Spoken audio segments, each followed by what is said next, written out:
your forecast first. Sponsored by Matex Heating, Cooling, and Plumbing. You couldn't ask for a better Friday. We've got lots of sunshine out there, and temperatures are quite nice in the upper 70s, and even still a few low 80s out there. 80 degrees in Springfield, 81 in Lincoln, 82 in Paris, 79 in Danville, Champaign, and 76 in Decatur, which is where we have our carriage crossings weather camera on our Roofing Dog iNet. Lots of nice clear skies up there. The winds for tomorrow, though, are going to be picking up out of the south and southwest directions, so it'll make for a warm and windy day for tomorrow. Right now, they're out of the south still, between about 5 and 10 miles per hour. And that will help to keep our temperatures pretty mild overnight tonight. Lows are expected to be down into the low 60s, and then we're calling for even more 80s for tomorrow. WCIA 3 News. Now on WCIA 3 News. The Breonna Taylor decision has sparked protests nationwide. How some in central Illinois are making their voices heard tonight. Some voters are voicing concerns after seeing people at the polls without masks, while the clerk's office isn't turning them away for not following the rules. The governor's graduated income tax plan was in the spotlight today. What the lieutenant governor said would happen if it doesn't pass.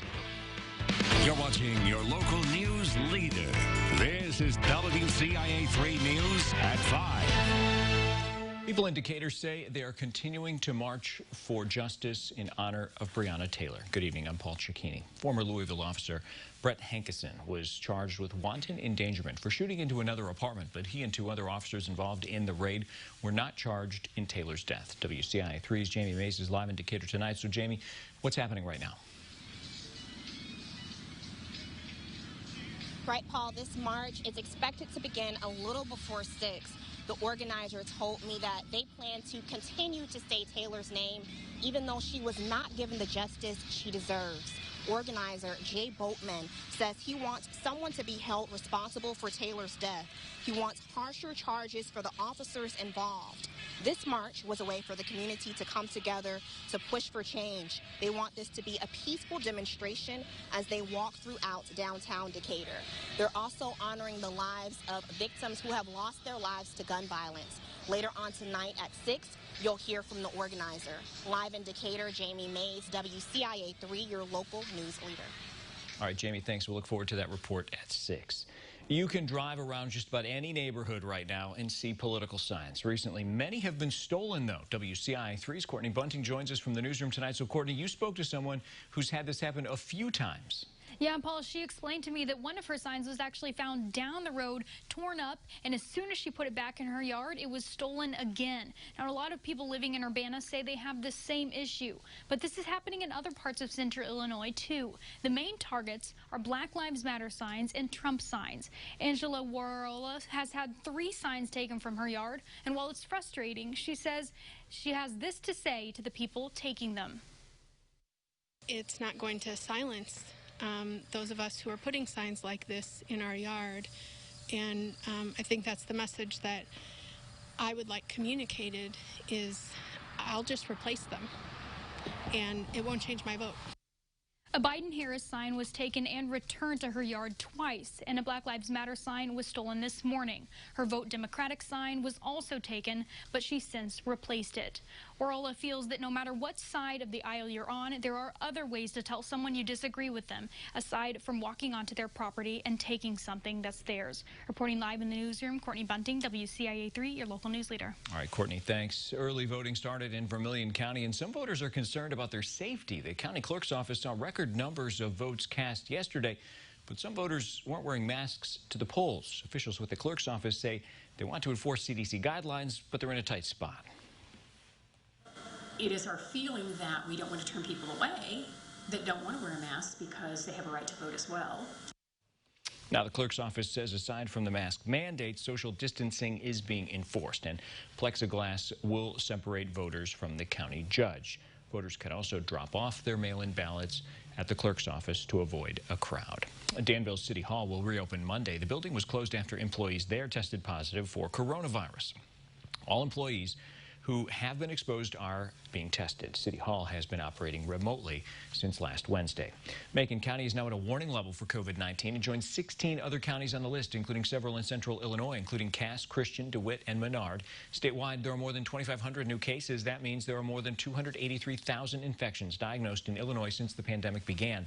The 7-day positivity rate's gone up slightly to 3.6%.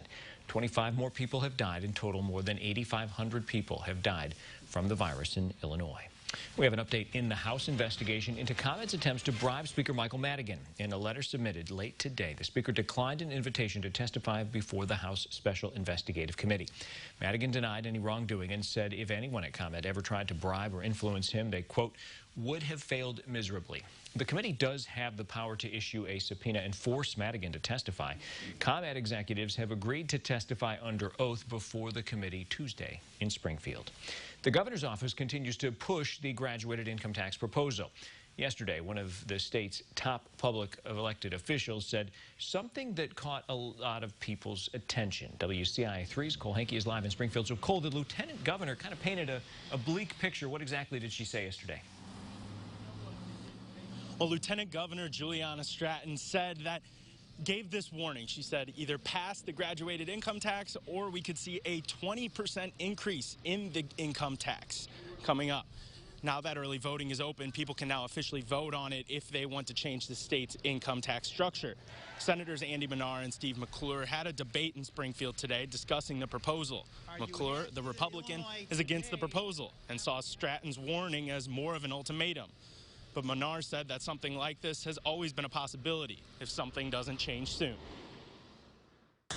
I don't want to raise taxes on middle-class families.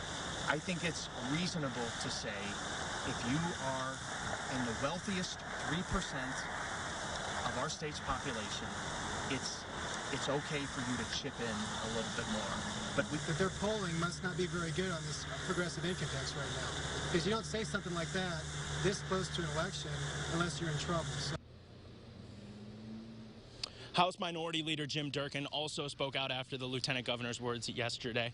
He called what the Lieutenant Governor said a threat to the people of Illinois. And Governor Pritzker said it wasn't a threat. He said that if the graduated income tax doesn't pass, then the state really has two options. They could increase the income tax across the board or see massive cuts to the state budget. Reporting in Springfield, I'm Cole Hankey, WCIA3, your local news leader. All right, Cole, thanks. Now, like it or not, colder months are quickly approaching. How one group is making sure kids stay warm when the temperature drops. Plus, some students are trying to raise awareness about climate change, how they're calling on the community to take action.